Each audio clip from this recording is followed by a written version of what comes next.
Okay, well, make sure you check.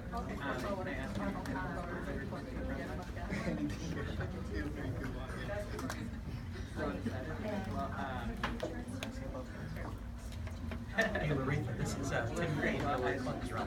I'm sitting in the office with a lot of your friends in downtown Phoenix. You were here volunteering as a super steady volunteer, and you know you got sick and you've not been able to come in so much recently, but everybody here loves you and they're just bragging about what a great volunteer you are. I'm here to encourage people on because I'm very, very much to do what we want to do. I just wanted to tell you thanks for being so helpful. I know that the ticket may keep you in our prayers that you're healthy, but the only way we win this thing is because of great volunteers like you. Thanks so much. All right, should I make one more or should I jump in? Okay, that's great. Well, she'll be sorry. She can say the message. She can say the message.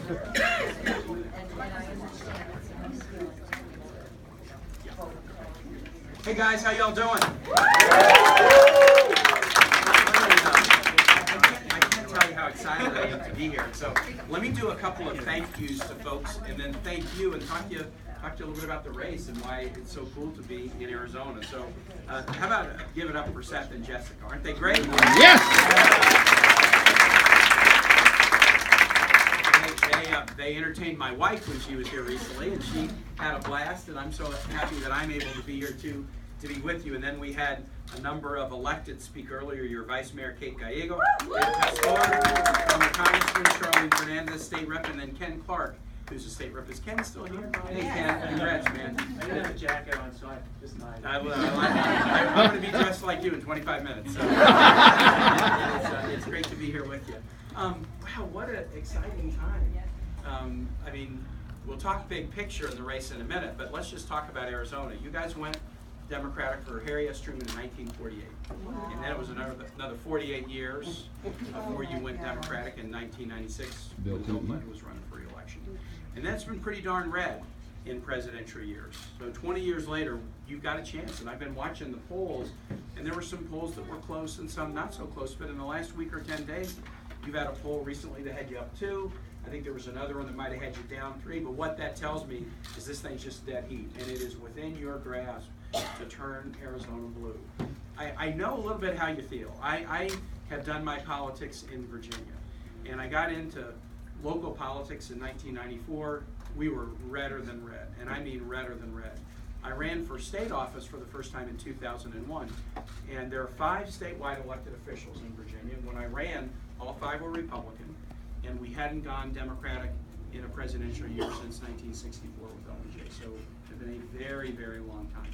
That was 15 years ago.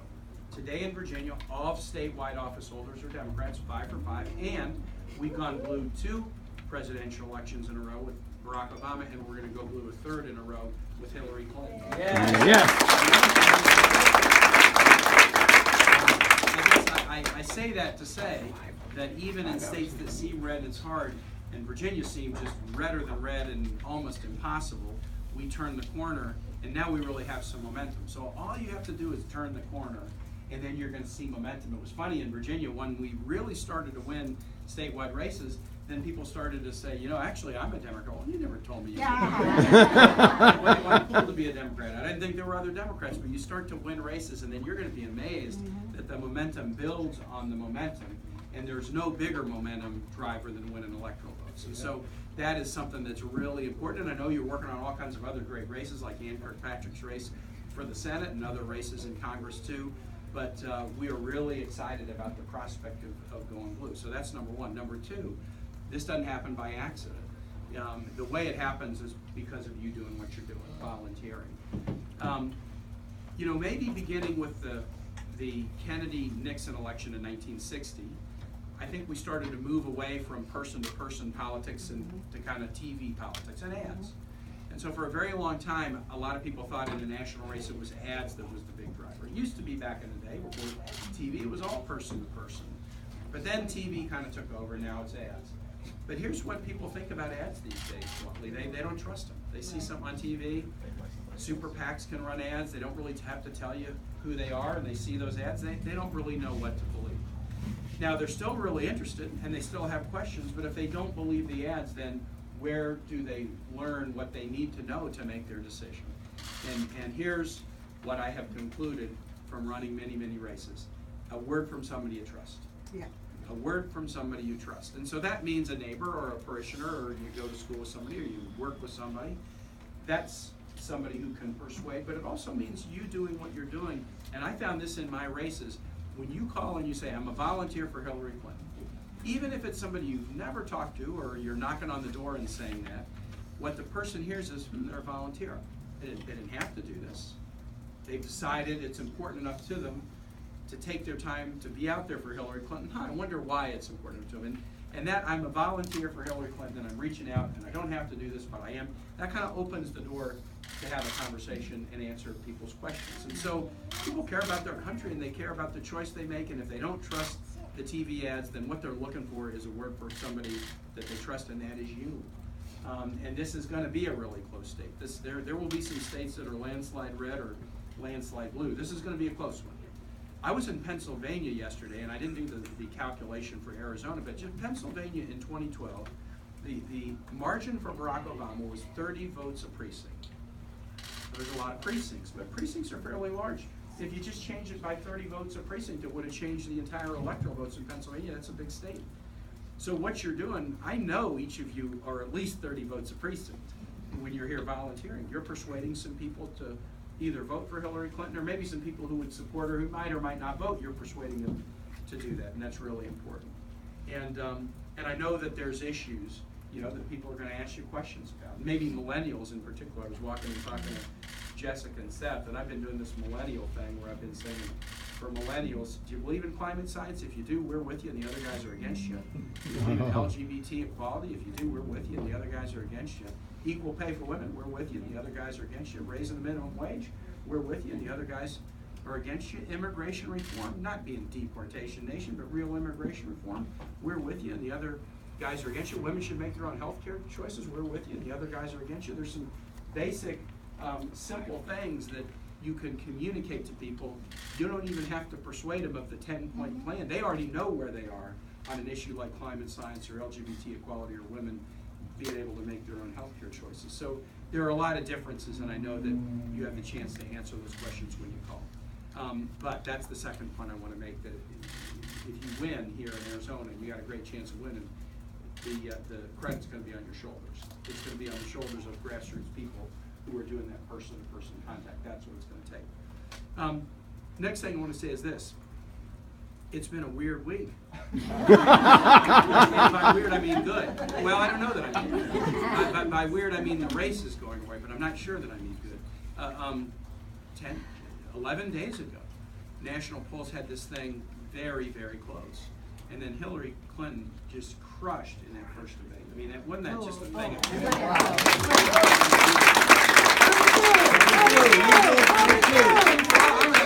I'll get to me in a second. But I'll tell you, the thing that I loved the most, if you watch that Hillary debate, there's the moment that you liked the most. My favorite moment was right at the end of the debate when Lester Holt challenged Donald Trump for negative comments about Hillary's looks. You said she doesn't look very presidential, does she, fellas? Why would you say something like that? And he tried to get out of it. Oh, I wasn't talking about her looks.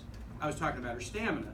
And then Hillary just looks right in that camera and says, you go to 120 countries, you go through an 11-hour congressional hearing, then you can talk to me about stamina. Now, they had the split screen.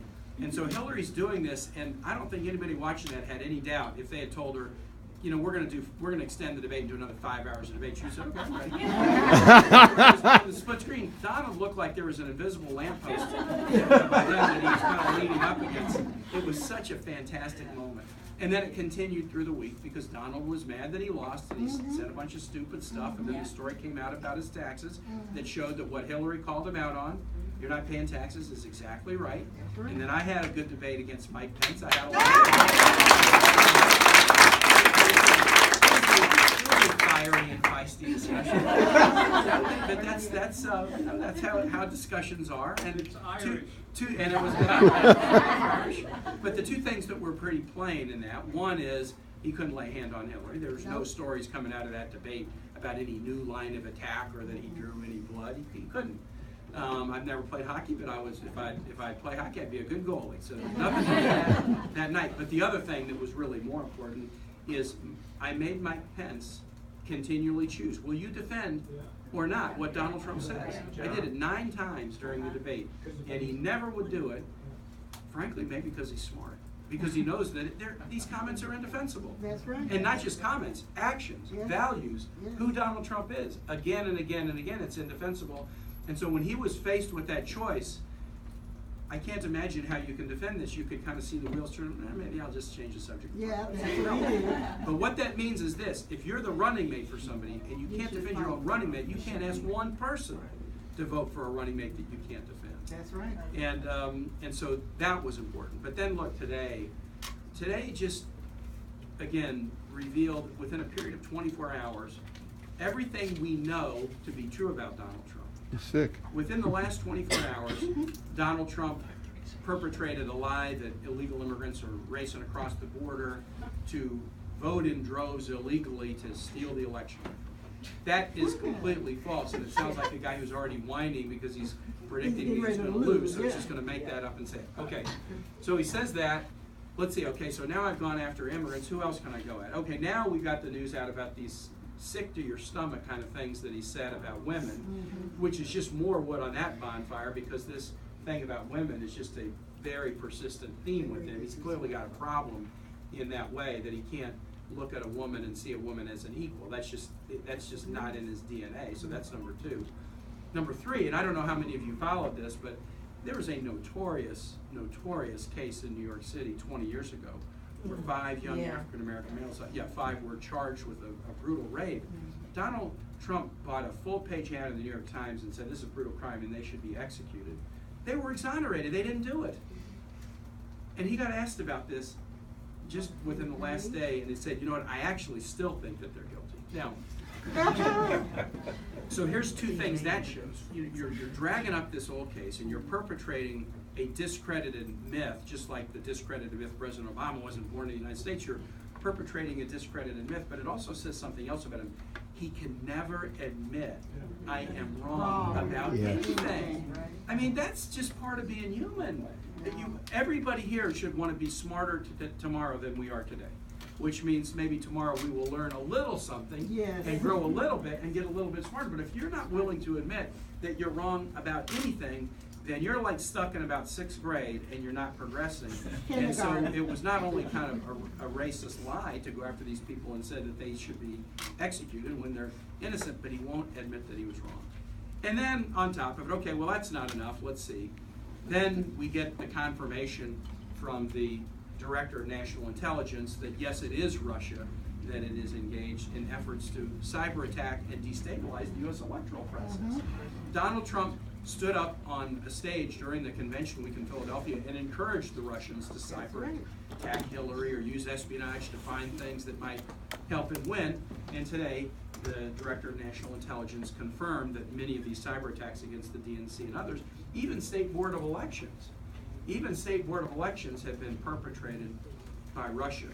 This is 24 hours. This has all happened in the last 24 hours. So there's a couple of things I think this suggests, and it's just so clear. First, any Republican who has said they are for Donald Trump, they need to be asked by the press and others and by constituents right now, do you still think he's qualified to be President of the United States? Do you still think he is? And I hope that citizens at town hall meetings and in interactions with elected officials and the press will look folks in the eye and say, okay, I know what you said up to now, but now we've got all this new. Do you still think Donald Trump is qualified to be president? Paul Ryan was going to campaign with Donald Trump tomorrow, and he has stopped the event. They're not going to campaign, but he hasn't said, I don't support Donald Trump. They're just not going to do the event. So he needs to be asked, and everybody needs to be asked, do you still think this man is qualified to be president? And so I hope that will happen. That's first. And second, this Russia thing, is no joke. No. Now, Donald has tried to make it a joke when he said, oh, the Russians should cyber attack Hillary and then try to help me win the election. When he was challenged